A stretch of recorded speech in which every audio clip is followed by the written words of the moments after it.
Now it's time for the segment where we check in with radio talk show hosts from around the country. This is usually where I'm talking to Glenn. Today we're talking to Dave Glover from KFTK 97.1 FM in St. Louis, Missouri. And Dave, I think we're going to talk some fireworks safety tips, aren't we, huh? I'm the perfect guy for that, Ro, the perfect guy. All right. Now, there have been a lot of studies. Every 4th of July, we go through this, where they show us the videotapes of people's hands being blown off and kids shouldn't light sparklers with their eyeball and all that sort of stuff. Still popular with the kids, these fireworks? They're popular with my son. You know, we just went out and bought our fireworks. Isn't it amazing how much things change in one generation? I think I was an adult before I saw fireworks fired into the sky. Every firework I ever saw as a child was fired at me. We would actually have bottle rocket and Roman candle fights. I don't know if you did that kind of thing in Chicago. Have you lost a body part, fingers, toes, not eyeball, from that. anything? I have lost a body part, thank God, not from fireworks. And you know, I thought about driving over here to the studio. They say it's always fun till someone loses an eye. Swear to God, 5th grade, Thad Anderson lost an eye on July 4th. The next year, the only change was he was easier to hit. No depth perception. Well, especially from the left side, right? You could sneak up on the guy and never saw it coming. Absolutely. You don't want that on your team, you know.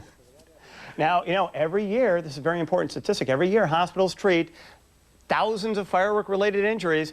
Now, what are we going to do this year to prevent kids from getting injured, Dave? Yeah, you know what? It's pretty much a given. I don't care what you say about July 4th, Independence, Grandma and Apple Pie. You're still lighting gunpowder and holding it in your hand. Not a smart thing to do. So, again, my parents, you know, they're like, you know, there goes Anderson, hit him, he's blind. Whereas myself, you know, we're going to light snakes and sparklers, and we're going to do it like behind a lead wall. So we've changed a lot, I think, from our parenting, our parents, their style. Now, actually, when you were getting hit with fireworks, did it hurt?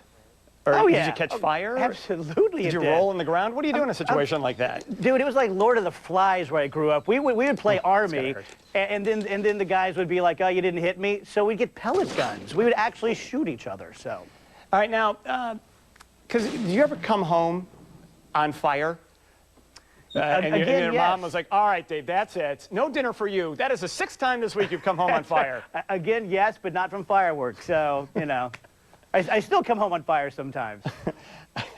Now, in Missouri, are they, because, you know, like in Illinois, they're illegal, but Indiana, they're legal. Right. So people just go right across the border. What happens in Missouri? I think in Missouri, they're mandatory. I think in Missouri, they'll actually drive the streets and they'll say, hey, where are the Roman candles? You're like, sorry, and you pull them out and you start lighting them. Yeah, Missouri, there's not a whole lot that's illegal. It's illegal in Missouri, so. That's what I love about the state. Like Lake of the Ozarks especially, right? People get like down there, and actually all the kids come home from dinner on fire, I believe. Isn't that how that works? It's pretty much, man. There's not a whole lot that we frown on here in Missouri, other than free thought, but that's a whole different thing, so. All right, so actually, do they have a law about how old the kids have to be in Missouri? Because, you know, the legal department, they're going to want us to say, oh, no, kids should, no. Right. I think you have to at least be able to stand on your own. I think it's 2. If you're 2, you can set off fireworks in Missouri. I'm pretty sure that's still the law. So that changed in the 1800s at some point. Something with Indians, I don't know. Dave, thanks very much, man. Thanks, pal. Good to talk to you, Ro. Okay.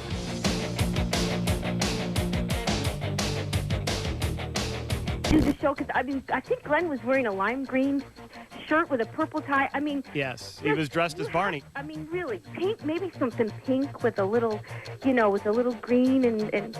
Alice, let me ask you a question. Yeah. Are you a stalker? What? Just wondering. I don't know. It's just a little too much of an attention to Glenn. You know, Glenn. Oh, no. And right now, if I'm Glenn, I'm going out to my front yard and I'm making sure that there isn't a rabbit in a pot boiling. I just checked that. Glenn celebrates the 4th of July with some huge pool party, to which I'm not invited. But in Chicago, where I live, we celebrate with backyard barbecues, hot air balloon launch, fireworks at Navy Pier. Here in New York, they do things like this. Yes, out on Coney Island, tomorrow it's Nathan's annual 4th of July International Hot Dog Eating Contest. And yes, that's that Japanese kid. He's hoping to gorge his way to his 6th straight title. Last year, he wolfed down 49 dogs, and it all went to a 5-foot 5-inch body. Still short of his own record, though, from the year before, 53. Okay, now, there's actually a professional sports league for people who stuff themselves with hot dogs, baked beans, cow brains. The IFOCE, International Federation of Competitive Eating. Ryan Nerd, who spent a year following around these athletes, for your cleverly titled Eat This Book. Kobayashi's the Japanese kid. Is he going to take it all again this year?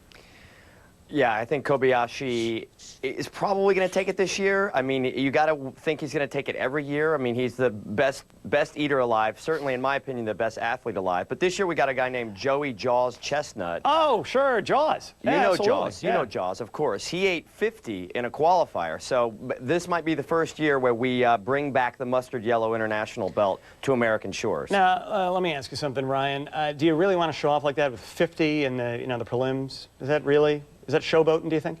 Yeah. I mean, yeah, I see what you're saying, but I mean, it is a little bit of showboating, but that's what we're looking for. You know, we're looking for some upstart to come and beat the master at his own game, to take Kobayashi and bring back the mustard yellow belt, and I think Joey Chestnut can do it.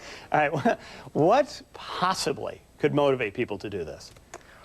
Oh, I mean, I think there's a lot of reasons. Obviously, it's a sport just like any other sport at this point. I mean, we're on ESPN on the 4th of July, and these guys train. I mean, that's what Kobayashi brought to the game was he trains. He gains weight before the contest. He gains 40 pounds 2 months prior to the contest. Then he loses the weight, and he makes $200,000 a year in Japan. Is that because ESPN couldn't get curling on the 4th of July? Is that why they put this on? I think I see what you're saying, but competitive eating, curling, paintball. I know. It's all sports these days. Don't have to tell me I'm converted already. Listen, I'm a true believer. All right, now, do they have to do something? Is there some sort of technique to this, or do they, the question I'm kind of going for here? Of course, yeah. I mean, with hot dogs, Japanesing became a technique in the mid-90s. A guy named Hirofumi Nakajima came, and he separated dog from bun. That was a revolutionary technique, counter to logic of what we do in barbecues. He actually dunked the bun in the water and would put that kind of bun detritus into his mouth, and that became a big technique. And now all the guys separate dog from bun. Some of the guys do a Solomon method, where they break the dog in half. Oh, sure, the Solomon. Of course, you know the Solomon method. Now, that's controversial, though, the Solomon. Very controversial. Very controversial. In fact, I mean, there's been a lot of people who've harkened back and want a traditional just eat the hot dog and bun together, the way we eat them at home, and